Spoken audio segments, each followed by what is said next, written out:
the fundamentalists against the communists. Now, the Americans were not there to take away rights from women. That wasn't on their mind at all. What they wanted, though, was a commie bashing. Yeah. Okay? So what happened was they went to these right-wing nuts, okay, and they used them against the commies. All right?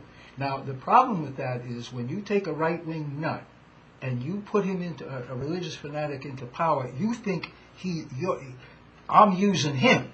Right. But when he comes to power, he says, "Thank you, I used you, honey. Right. Now Right. I'm going to carry out my plan." And I use this analogy. I want to be very careful with this. A lot of people now, Bush is unpopular, so you always hear, "Bush is Hitler, Bush is Hitler." No, no, no, no. No, no, no. I rise to the defense of George Bush. He's not Hitler. No, no. Bush and the American government, Republican or Democrat, are like the German capitalists in 1929-33. They were looking for a commie basher. They weren't looking to kill any Jews. Right. That's crazy talk, kill the Jews. Jews are big businessmen all over the world. You start killing Jews here, you're not going to do business with the Jews over there. Okay? But they needed a commie basher. They picked Hitler, and when he came to power, he said, "You thought you were using me, I was using you, now I go and I kill the Jews." So what I'm saying is that there is a tendency on the part of capitalist governments when confronted with left-wingers who want to take away their property. They can be Arab nationalists, Iranian nationalists, communists, doesn't matter. They look for a commie basher. Right. Okay? And it's like a knee-jerk reaction. It's built into it's part of the wiring. Yeah. So in the case of Germany, the capitalists supported Hitler against the Social Democrats and the communists, against the workers, the unions, etc. Right? In the case of Afghanistan, the Democratic Party and then the Republican Party used the fundamentalists in exactly the same way and for exactly the same reasons, and got as the German capitalists, and got the same result. Namely, the next thing you know, he's out there, Hitler's out there slaughtering everybody in sight, and now they are worried about Afghanistan. I want to point out right now, this minute, one of the leading elements in the fight against America in Afghanistan is Hekmatyar, who was the leading recipient of American funds. He is now fighting the American army. In other words, their Hitler, if you get my analogy, is still out there. Okay? Now these guys, the American government, who armed the Islamic fundamentalists, no arming the Islamic fundamentalists in 1979, no World Trade Center in 2001. It's as simple as that. Okay? In other world War II came about because the German capitalists put Hitler in power in 1933. The war breaks out in 1939, but the relationship goes from one to the other. And in the case of Afghanistan, this woman and Jimmy, see, she later became Bill's Secretary of State. They were the ones who put these Islamo-fascists. I'm told that's even Christopher Hitchens' term, but that's another matter. But what I'm getting at is that what nobody in mainstream American politics is talking about is how, when like the Democratic Party says we're against the war in Iraq, but we're ready to fight them Islamic fundamentalists in Afghanistan. They don't tell you, these Democrats, I wonder why not, that they were the ones that started arming the Islamic fundamentalists.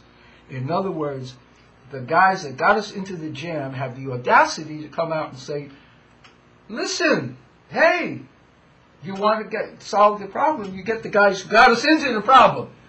That's what they were all saying. All right. Now, so let me get to this other book that I want to deal with, because this is also based on, in a certain sense, on the Middle East. This is Michael Lerner, The Left Hand of God. All right. Now, Michael Lerner is a rabbi. I'll be damned if I know which of the Jewish sects he got his thing on, etc., etc. But he is very well known. He has a magazine called Tikkun, which means something like redemption or something like, take care of the world, like put Band-Aids on, and so on and so forth. And basically his attitude is that the Democratic Party is losing to the Republicans, or was losing, can lose, etc., because it isn't spiritual enough, you see?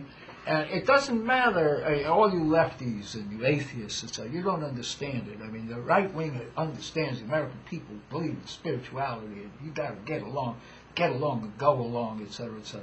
Now, one of the worst things about the book is I'm reading this and I'm saying to myself, okay, what's your spirituality? You're talking all this, well, what is it? He keeps repeating, gotta get spiritual, gotta get spiritual. It isn't until about 300 pages in that you suddenly realize what his spirituality is. On Shabbos, on the Sabbath, on the Jewish Sabbath, even though you don't have to, he goes along with the Orthodox thing and he does no work on the Sabbath and he feels spiritual. In other words... Well, he's not saying he wants the politicians to observe the Sabbath. No, but that's his spirituality, which is providing him with sweeping insights. And what is the sweeping insight? The Democrats got to get their act together. Okay. Now, remember, I just got done describing the Democrats were the guys that armed the Islamic fundamentalists in Afghanistan. Right? Now, but the guys who armed Islamic fundamentalism got to get their act together. Right? Now, the two things about him, number one, like all these progressive religious types, they talk about Martin Luther King. Yeah. Okay? The Democrats were the guys who wiretapped Martin Luther King. In other words, you want to get spiritual and be like Martin Luther King. The way you do it is you get into the party to wiretap Martin Luther King. That's how you do it, guy. All right. And then his specialty is Israel. All right. Oh, Israel is a terrible place. It offends his sense of justice, etc. But a Jewish state. I mean, come on. I mean, a Jewish state. What? You got to have a Jewish state. Okay. All right. So he simply denounces anybody who is for a democratic secular state. In other words, a binational state in all of Palestine, one state with two nationalities. And you better believe that that's what he wants from the Democrats. No, he wants the Democrats to go on supporting the Jewish state, which they'll be happy to do any time a Jew whips out a check. They will. You get my point, all right? I mean, that's right? what, when we talk about the Democrats getting back more votes from the religious, it's not just to be more religious, it's going to be political payback time for those votes.